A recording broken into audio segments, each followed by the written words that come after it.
ये सोचते हैं कि भारत के कॉलेज और यूनिवर्सिटी सिर्फ और सिर्फ पढ़ाई के केंद्र हैं, तो आज के ये वीडियो यकीन मानिए आपकी आंखें खोल देगा। अगर आप ये सोचते हैं कि जातिगत भेदभाव अब पूरी तरह से खत्म हो चुका है, तो ये वीडियो आपकी सबसे बड़ी गलतफहमी अभी के अभी तुरंत दूर कर देगा।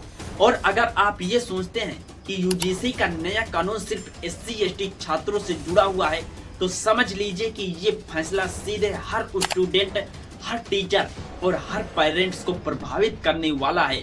दोस्तों, यूजीसी यानी कि यूनिवर्सिटी ग्रांट्स कमीशन ने 13 जनवरी 2026 को एक नया रेगुलेशन जारी किया गया है और सरल भाषा में ये कहे तो कॉलेज और यूनिवर्सिटी में जातिगत भेदभाव को रोकने के लिए ये बहुत तगड़ा कानून है। लेकिन जैसे ही दोस्तों इस नियम को सामने लाया गया तो सोशल मीडिया दो हिस्सों में बट गया। एक तबका ये कह रहा है कि ये ऐतिहासिक कदम लिया है सरकार ने, तो वहीं दूसरा तबका ये कह रहा है कि ये खतरनाक कानून है। तो आखिर इस नियम में ऐसा क्या है जो लगातार देश भर में बवाल मचा हुआ है? चलिए हर बार की तरह शुरू से शुरू करते हैं जड़ से। साल 2016 हैदराबाद सेंट्रल यूनिवर्सिटी के PhD स्कॉलर रोहित वेमुला अपने दोस्त के साथ हॉस्टल रूम में फांसी लगा लेते हैं और उनके सुसाइड नोट में एक ही लाइन लिखी थी जो आज भी मेरी रूह कपा देती थी। उसमें लिखा था कि मेरा जन्म मेरी सबसे बड़ी सजा है। जांच में सामने ये आया कि रोहित वेमुला काफी दिनों से जातिगत भेदभाव झेल रहे थे। 2019 23 साल की डॉक्टर पायल तड़वी आदिवासी समुदाय से आती थी और सीनियर डॉक्टर पर जातिगत उत्पीड़न का उन्होंने आरोप लगाया और यहाँ पर कुछ समय बाद आत्महत्या कर लिया। और सिर्फ दो नाम ही नहीं, ये उस सिस्टम का आईना है जहाँ पढ़ाई से ज्यादा भारी हो जाती है जाति जान ले लेती है। अदालत तक बात पहुंची। रोहित वेमुला और पायल ताड़वी की याचिका पर सुप्रीम कोर्ट ने जो है दोस्तों यूजीसी को ये कड़ा निर्देश दिया कि जातिगत भेदभाव को रोकने के लिए सख्त से सख्त नियम बनाया जाए। और यहीं से जन्म होता है यूजीसी 2026 रेगुलेशन। अब समझते हैं नया नियम कहता क्या है। हर कॉलेज और यूनिवर्सिटी में बनेगा इक्वल अपॉर्चुनिटी सेंटर, यानी सरल भाषा में कहें तो समान अवसर केंद्र हर संस्थान में होगी। हर संस्थान में बनेगी 24 घंटे में हेल्पलाइन और हर छात्र, हर टीचर, हर कर्मचारी अगर जातिगत भेदभाव का शिकार होता है तो शिकायत कर सकता है और ऑनलाइन पोर्टल और ईमेल द्वारा ये शिकायत कर देते हैं और हेल्पलाइन नंबर पर भी कॉल करके शिकायत कर देते हैं। अगला कदम SC एक्ट बनता है तो सीधे पुलिस को सूचना दी जाएगी। अगर नहीं बनता तो 24 घंटे के भीतर कमेटी मीटिंग करेगी और 15 दिन में जांच रिपोर्ट बनेगी और 7 दिन में कॉलेज प्रशासन को कार्यवाही करनी होगी। अब दोस्तों ध्यान देने वाली ये बात है कि इस लाइन पर कार्यवाही कॉलेज के नियमों के मुताबिक होगी। मतलब ये कि चेतावनी भी हो सकती है, सस्पेंस भी हो सकता है, रिजल्ट भी रोका जा सकता है और संस्थान से बाहर भी किया जा सकता है। अगर कॉलेज ही कार्यवाही नहीं करता है तो उसके ऊपर यूजीसी कॉलेज पर कार्यवाही करेगा। यहाँ तक कि डिग्री प्रोग्राम बंद कर सकते हैं, मान्यता रद्द हो सकती है। यानी कि पहली बार सिर्फ स्टूडेंट ही नहीं, पूरा संस्थान जिम्मेदार बनाया जाएगा। अब दोस्तों यहाँ पर सभी लोगों के मन में कुछ लोगों के सवाल है कि फिर विवाद क्यों हो रहा है।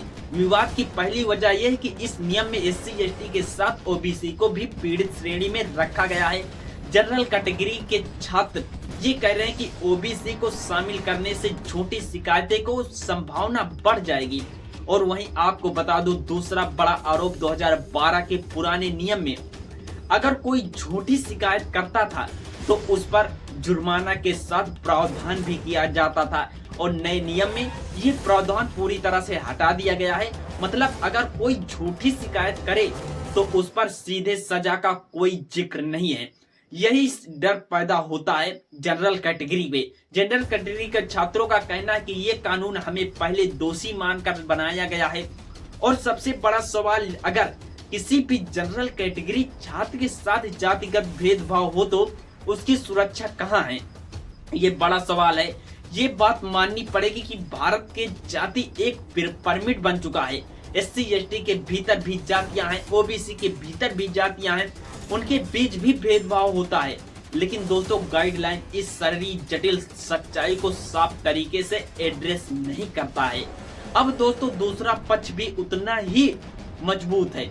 दलित, आदिवासी, पिछड़े वर्ग के लोग ये भी कह रहे हैं कि भेदभाव का सबसे बड़ा शिकार हम हैं। जैसे संस्थानों में करीब 70% SC ST छात्रों ने ये मानना कि उन्होंने भेदभाव झेला है। हर 4 में से एक दलित छात्र ने ये जरूर कह दिया है टीचर से भेदभाव किया है। तो सवाल यह है, अगर समस्या इतनी बड़ी है तो नियम सख्त क्यों ना हो? जरूरी है नियम ऐसे। अब राजनीति की एंट्री यहाँ पर होती है। कर्नाटक सरकार ने रोहित वेमुला को एक्ट लाने की घोषणा की है और जिसमें SC ST OBC और अल्पसंख्यक के खिलाफ भेदभाव पर जेल और जुर्माना का प्रावधान किया जाएगा। और दोस्तों इसे राहुल गांधी ने भी समर्थन कर दिया है और इसके बाद आरोप ये भी लगा दिया है कि केंद्र सरकार ने OBC को शामिल करके राजनीतिक संतुलन वो अपना साधना चाहती है। और यानी सोशल मीडिया जस्टिस बनाम और वोट पॉलिटिक्स पर असली। लेकिन असली सवाल पर आते हैं, क्या ये नियम जरूरी था? और जवाब में हाँ। क्या इनमें खामियां हैं? जवाब है हाँ। और दोस्तों आपको बता दें, पीड़ित को न्याय मिले और निर्दोष फंसे नहीं। अगर कॉलेज प्रशासन ईमानदारी से काम करता है तो यकीन मानिए ये फैसला एक इतिहास बदल सकता है।